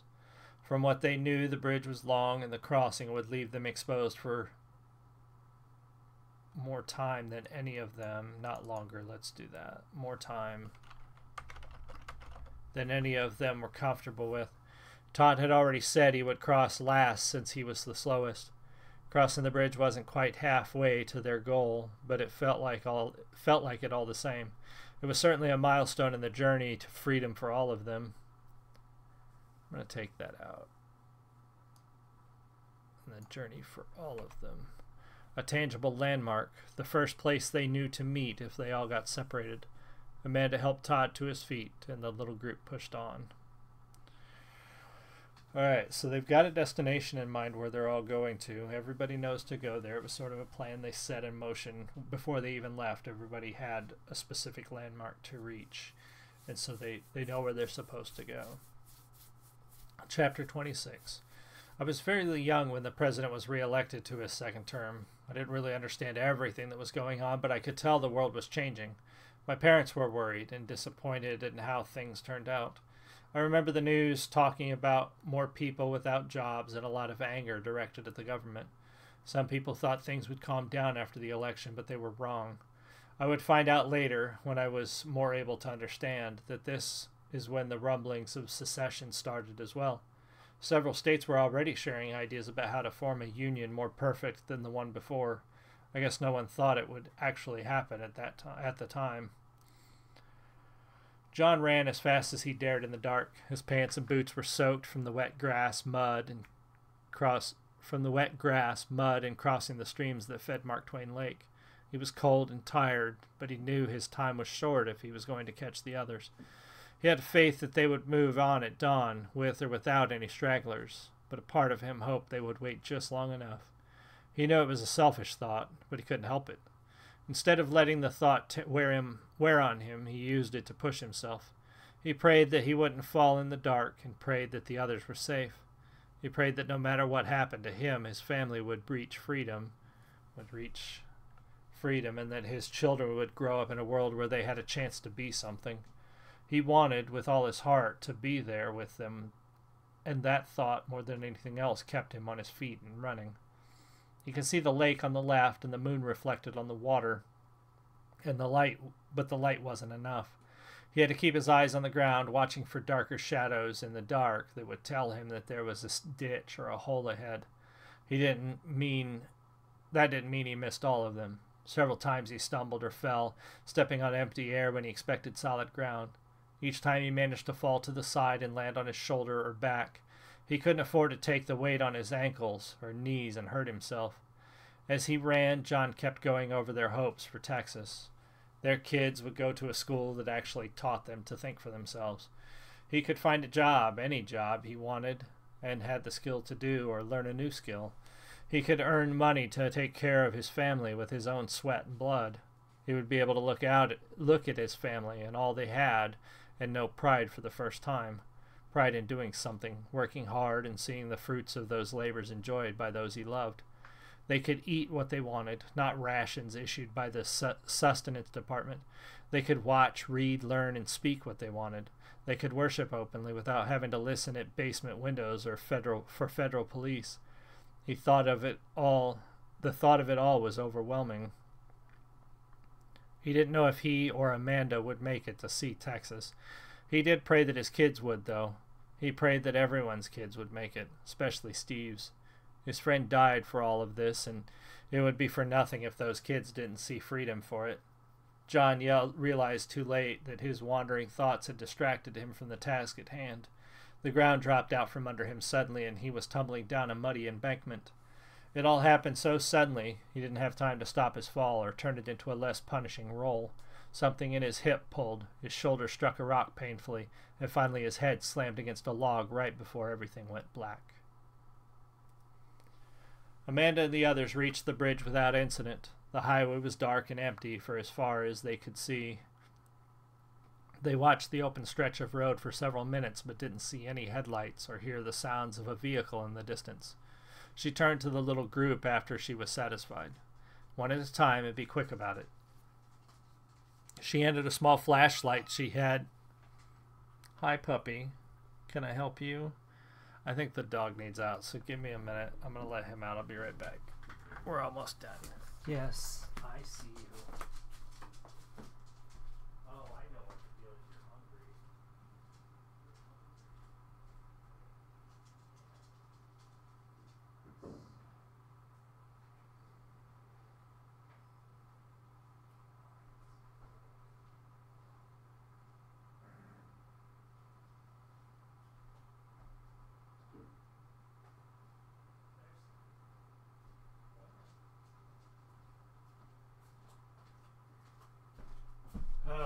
It did rain. I may not be able to mow.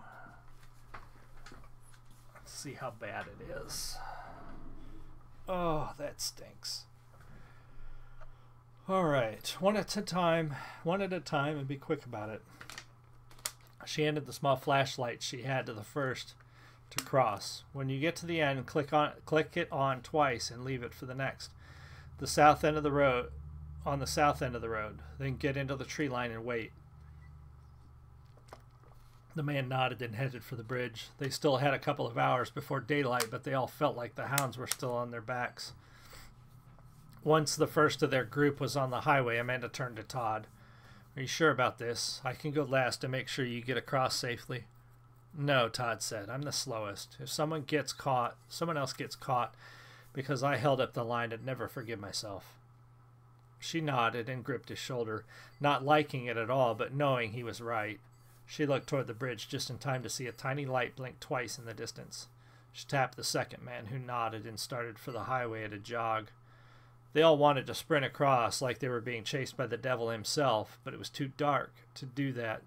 It was too dark to do that safely. With only one light in their group and the moon behind the clouds for the moment, they had to play it safe. Amanda wished the moon was out again to make the crossing safer, but she was also thankful it wasn't. She felt like God was watching over them, knowing it was better they'd be harder to spot in the open bridge than being able to see where they were running. She was just glad they could all see well enough in the dark to not jog off the side of the bridge. Amanda looked back the way they had come. She knew it was too early for John to be catching up to them, but she held out hope that he wasn't far behind. Todd followed her gaze and sat in silent vigil with her a few moments. He'll be fine. Todd finally broke the silence. I know, but she didn't. She couldn't help the worry. She couldn't keep the worry out of her voice. He's smart, Amanda. He learned a lot from Benny before we left. Besides, Todd pointed to the dark sky. We have him on our side, and they don't. She nodded and forced a smile. Todd could barely see in the dark and patted her shoulder to comfort her. She knew in her heart that Todd was right. She had faith that John would be fine. She just wished he was there with them. It was hard enough to worry about her kids. Worrying about John, too, was agony. Her thoughts were broken when Todd squeezed her shoulder. Amanda, he said softly, nodding toward the bridge. She turned in time to see the second flash from the other end of it. It was her turn to go. She turned to look up the highway, back toward the east. The roadway was still devoid of lights, and there was no sounds except for the animals in the night. "I'll be quick," she said, as he helped her to her feet. She shook her head and smiled a little. Oh, God. Stumbling over words again. Todd was the one that was hurt, yet he was still making sure she didn't slip in the wet grass. "Just be careful," he said. She nodded and climbed the embankment to the highway. Once she felt the hard road beneath her feet, she set out at a jog. She could barely see the bridge ahead. It was long and flat with no supports over the top. She knew the sides had a short concrete railing, but she could only see the slightest hint of them in the dark. She was able to make out the light posts, painted gray and showing up as lighter objects in the dark. Those posts had once lit the bridge, but with the national curfew there was no need to waste money lighting roadways at night, so the bulbs had been allowed to burn out without replacement. She kept herself as close to the middle as she could guess and jogged toward the end of the bridge. She was glad it was straight and prayed that there were no large cracks or breaks in the pavement to trip her up. Amanda reached the other end of the bridge faster than she expected. She felt along the end of the concrete railing and found the small metal cylinder that had been their only means of communication across the bridge. She looked up the highway for a moment and listened intently, but the road still seemed to be clear, so she gave Todd the signal to move. She stepped back off the road and carefully made her way down the embankment to the tree line where the others were waiting. They all crouched in the undergrowth watching the bridge. They couldn't see Todd or much of the bridge other than a large blocky shape in the night, but they watched anyway. After a minute of waiting breathlessly, a flash of light from the northeast caught their eyes. Amanda stood up. "John?" she said softly, having only seen the light briefly before it disappeared. She thought it had been a flashlight in the woods back across the bridge. A moment later the light reappeared and became two as a vehicle came around a stand of trees to the east. The headlights were moving toward the bridge at an alarming pace. Only federal agents would be out after curfew and driving like that. The highway ran straight for some distance, and they would be able to watch the car all the way to the bridge. "Dear God," Amanda gasped. She moved toward the bridge with the flashlight still in her hand. She didn't know what she intended to do or how she would warn Todd, but the other two stopped her before she could get too far out of the trees. "Amanda," one of the men whispered harshly, "think about this. If you go up there, you put everyone at risk. Todd wouldn't want you to do that for him." The man had a hold of her arms firmly. She knew he was right, and even if she wanted to go anyway, they wouldn't let her. She nodded and relaxed. They all settled back into a crouch, watching the bridge and oncoming lights. Each of them whispered encouragement to their friend, not caring that he couldn't hear them. "Dear God, don't let him fall. Help him make it off the bridge unseen," Amanda prayed quietly. She knew if Todd didn't make it off the bridge before the vehicle made it around the last bend in the road, they were all in danger. For his part, Todd was racing across the bridge as fast as his injured leg would allow. When he was just a few yards across, something made him look back along the highway. He caught the flash of headlights from along the road in the distance, but he knew they wouldn't be distant for long. He gritted his teeth and ran faster. He tried to ignore the pain in his leg while he silently prayed that he didn't catch his foot on the broken pavement or stumble too far to the side and fall off the bridge in the dark. In the tree line below, Amanda thought she heard Todd cry out in pain. She knew he must be running now, despite his injury. The headlights were getting closer, and she knew it wouldn't be long before the vehicle was close enough for those inside to see what was on the bridge. Her own muscles tensed in sympathy for Todd, her body unconsciously trying to send energy to her friend. She knew the pain must be excruciating for him. She saw the headlights jump as the vehicle hit a bump in the road she knew was right before the bridge. Some imperfection in the pavement where the road had buckled. They all tensed. They waited without breath as the dark truck sped past on the highway. The vehicle didn't hesitate or even stop, and before long, the red taillights were specks in the distance.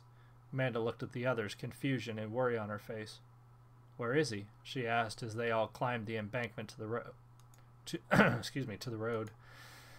I gotta put that there, and we gotta do that there. All right. Once they were on the pavement, Amanda flicked on the flashlight and shined the beam over the bridge. It was empty. They had little time to wonder what had happened to Todd before they heard a groan and the sounds of someone moving on the other side of the road. They all rushed to the opposite shoulder, shining the light over the grassy embankment that mirrored their own hiding spot. Todd's muddy face looked up at them. "Thank God," Amanda said, as they moved to help him out of the wet grass. "How did you wind up over here?" one of the men asked. "Last time I looked back, I must have veered off to the right. He was too close, so I jumped down the embankment just as I reached the end of the bridge." "Well, it worked," Amanda said. "He didn't even slow down." Todd nodded, catching his breath, while the other two men held him up between them. "How's your leg?" Amanda asked. Todd lifted his foot and rotated his ankle a little and then put his weight on it. "Well enough." "Good, we should get moving. We all need some rest before morning. If I'm remembering the map right, the house is just up the road a little ways." Amanda pointed up the highway in the direction the vehicle had gone. They all waited as Todd took a couple tentative steps to make sure he wouldn't need help. It doesn't like that turn of phrase, but that's how some people talk, and that's how Amanda talks. Make sure he wouldn't need help. He only limped slightly and nodded, gesturing for them all to move on. Amanda was the last to leave the spot, looking back one more time. When the others were out of earshot, she whispered, "Hurry up, John." All right, so it's 5:21. I'm not going to jump into chapter 27 yet. I'm just going to mark it. Chapter 27. All right, and it's saving right now. Okay, so we're going to end tonight's episode here. Thank you so much for joining me if you guys did watch. If you're watching the recording, be sure to like, comment, subscribe, let people know about the show. I will try to have another one next week if I can find a day. Next week's a little busy, so we'll see. I'm not sure what's going to happen. Tomorrow night, I'm DMing our second Pathfinder session with Murder Hobos Inc. You'll be able to find that on their channel. I'll tweet that out tomorrow when the show starts, so stay tuned for that. It'll be in the evening around 6 or 7 o'clock Central Time. Watch for that. And then Saturday morning at our normal time for Saturday Randomness at 10 a.m. Central, I will be starting our Fallout 4 RP stream, Shattered. Returning to. We've got a couple episodes in previously. So watch for that. And more Monday Night Classics next Monday. So that's the lineup coming in the next few days. You can check out articles at fragsandbeer.com or highlandarrow.com. You can catch me on Twitter at the YouTube description below. I will also have a recording uploaded hopefully tonight of the first episode of our Pathfinder stream, our Pathfinder show for Murder Hobos Inc. From last month. I've got the video, I just got to upload it. So I will also tweet that out when that goes up. You guys have a wonderful rest of your day. I will see you tomorrow night if you join me. And otherwise, I will see you next time. You guys have a great one. Much love.